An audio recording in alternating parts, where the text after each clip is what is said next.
Story number 1. When I was 10 years old, my family moved into an old farmhouse in upstate New York. It wasn't anything fancy, just a two-story house with peeling white paint, a sagging front porch, and a big, empty barn out back. My parents were excited about the change, happy to leave behind the cramped apartment we had been living in. But from the moment we stepped inside, I felt uneasy. I remember my mom commenting on how cold the house was, even though it was the middle of summer. My dad brushed it off, saying old houses had drafts, but as we unpacked, I noticed something strange. Every now and then, I'd catch a whiff of something foul, like rotting meat. It would come and go so quickly that I almost thought I was imagining it. The first night in the house, I woke up to the sound of footsteps. Not the light creaks of a house settling. These were heavy, deliberate steps moving down the hallway outside my room.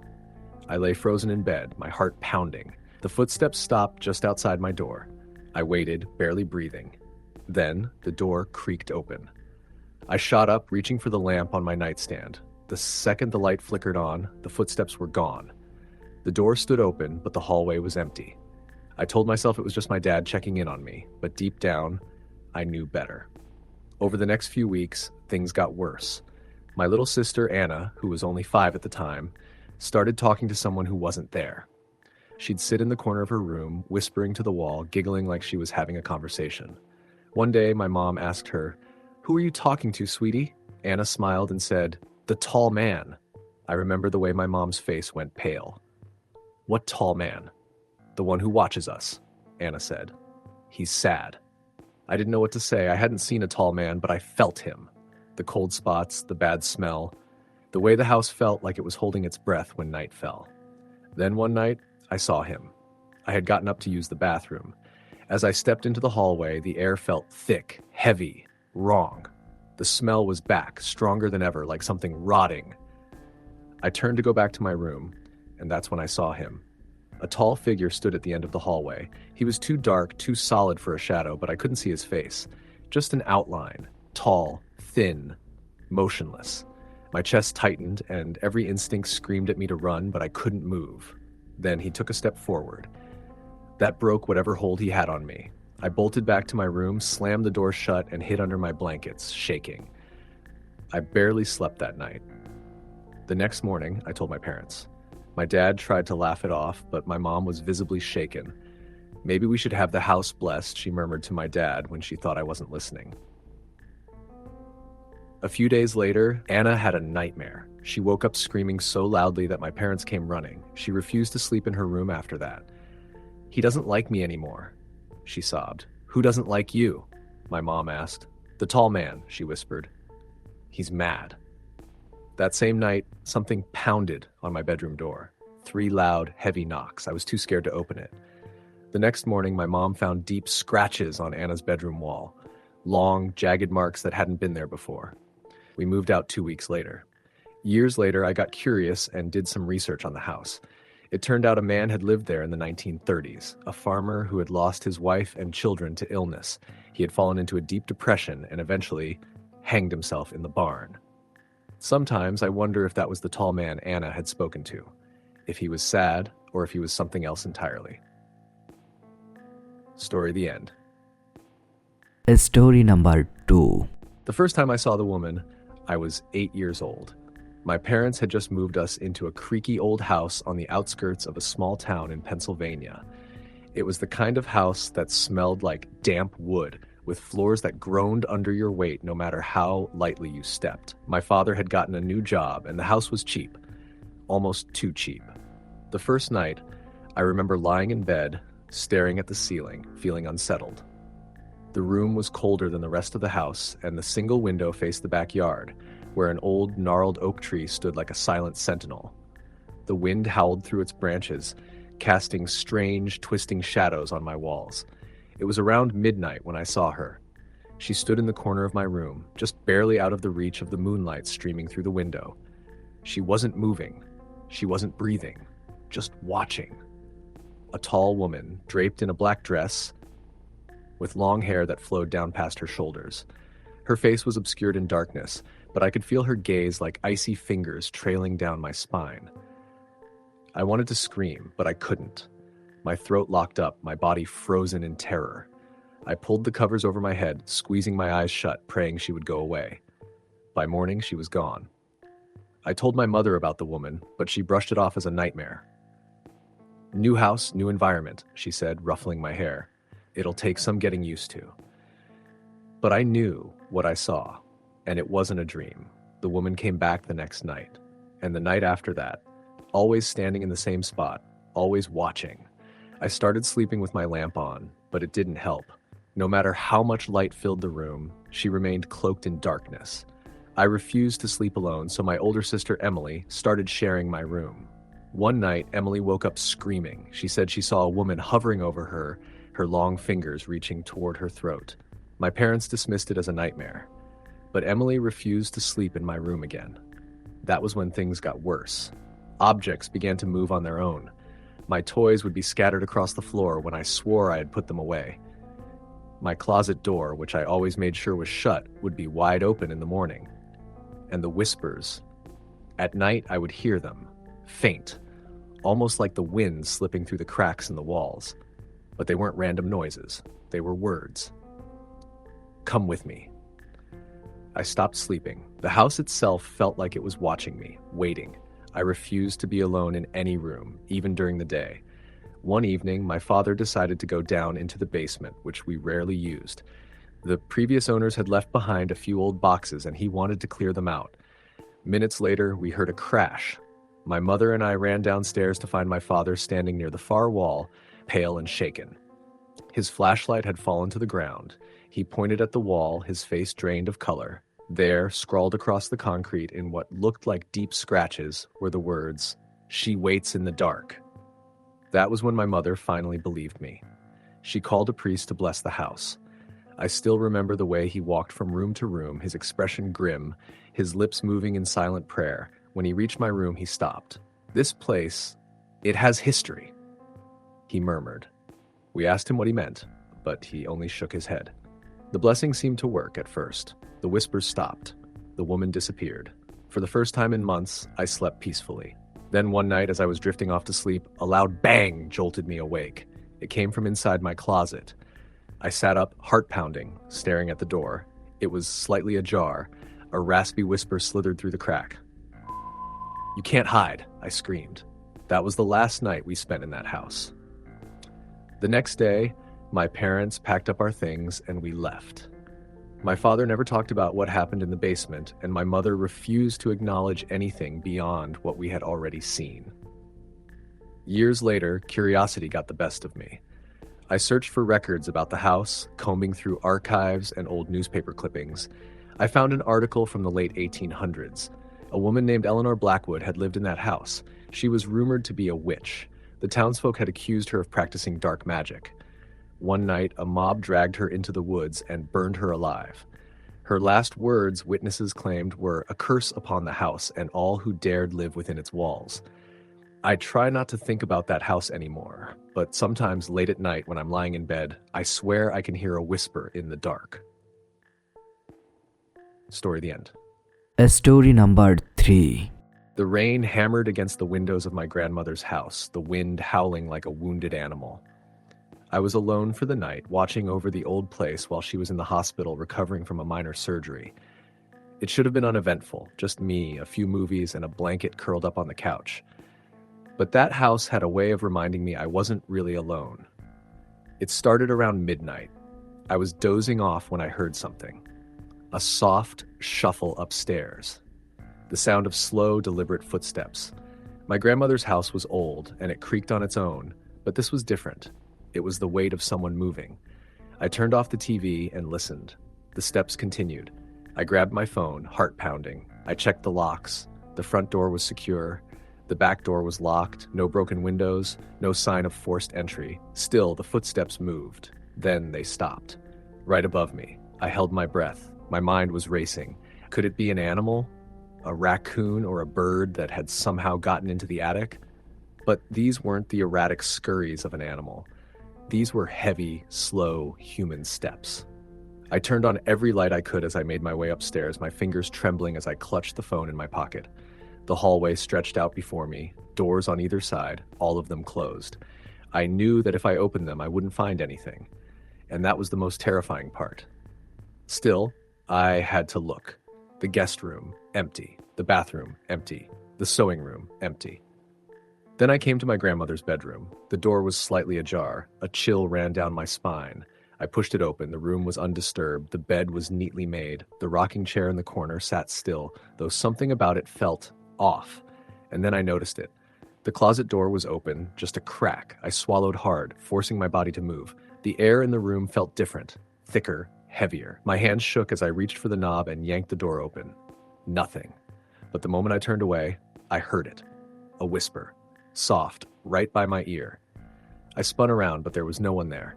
My pulse roared in my ears. The whisper had been real. It had been right next to me. I backed out of the room and shut the door, my heart hammering. I didn't sleep that night. The next morning, I called my grandmother, trying to convince myself I was just on edge, just hearing things. "Grandma," I said, keeping my voice calm, "has anything strange ever happened here?" There was a long pause on the other end. Then she sighed.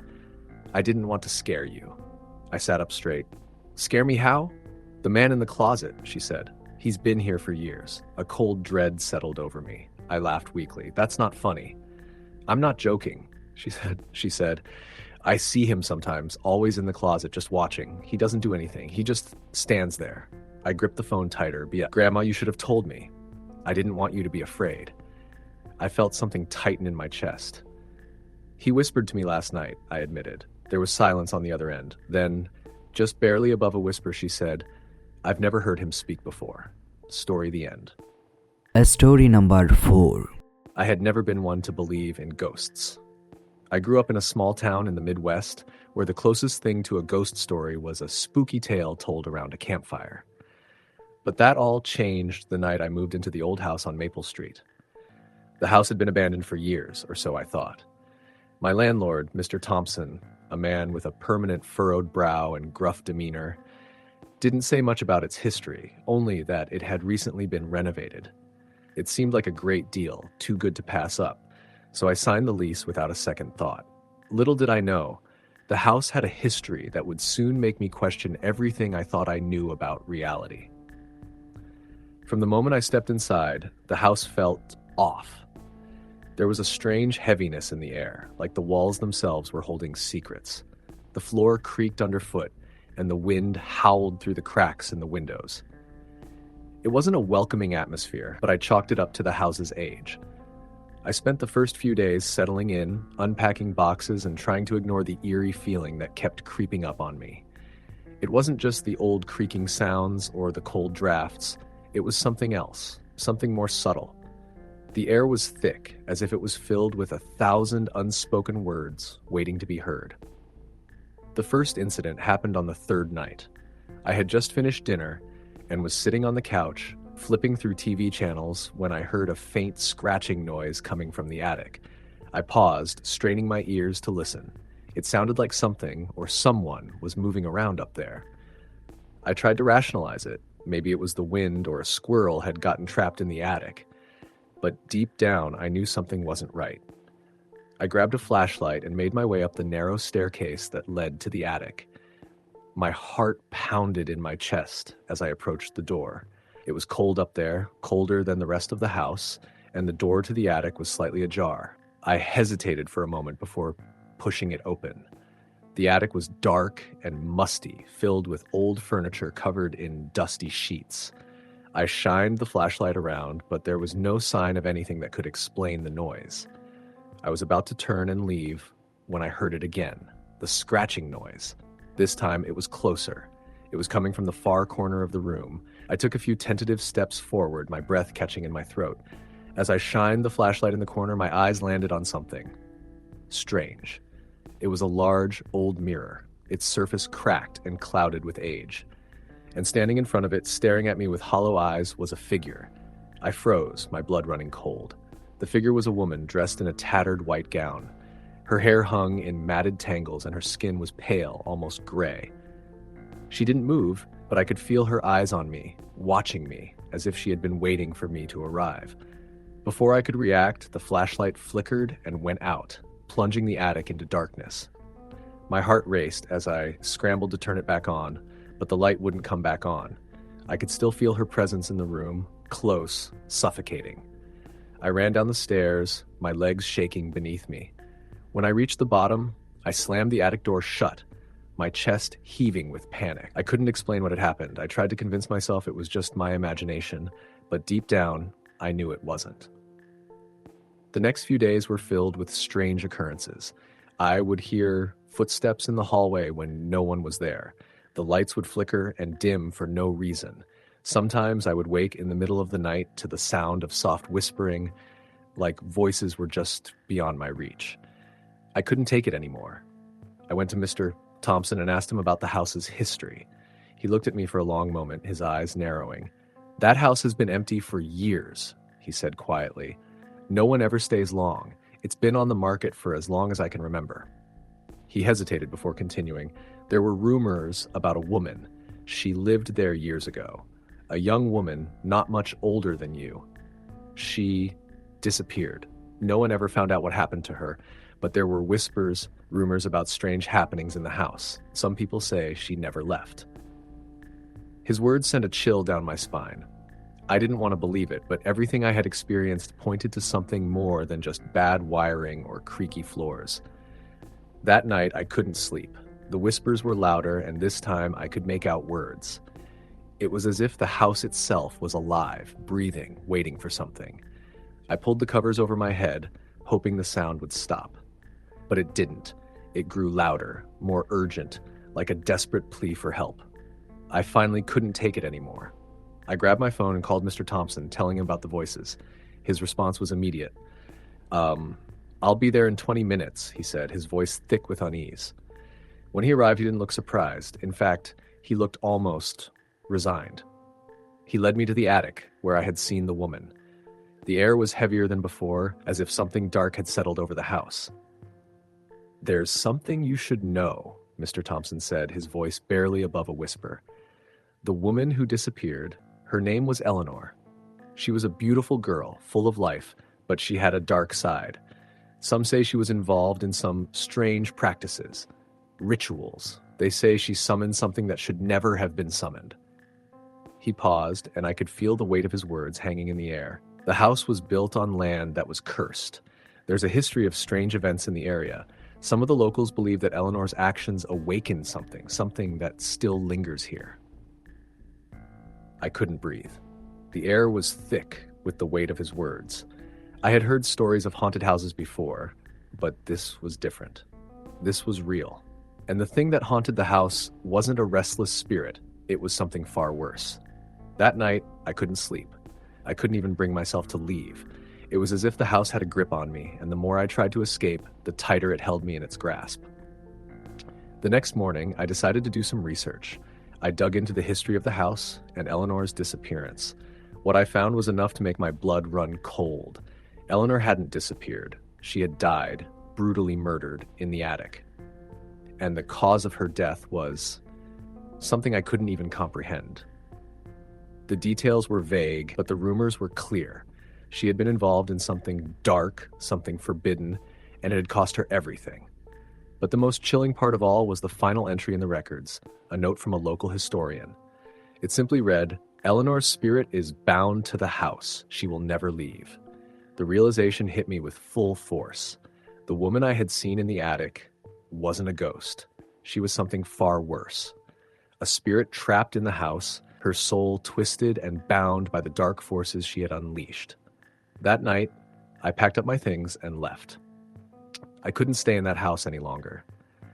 As I drove away, I glanced in the rearview mirror, half expecting to see her standing in the window, watching me leave. But she wasn't there, or at least I thought she wasn't. The next day, I heard the news. The house on Maple Street had caught fire, burning to the ground in a matter of hours. The fire department couldn't determine the cause of the blaze, but the rumors spread quickly. They said the fire had been set by a spirit, a restless soul seeking revenge. I don't know what happened to the house after that, but I do know one thing. I'll never forget the feeling of those cold, hollow eyes watching me from the attic. And I'll never forget the whispers that still haunt my dreams. Story, the end.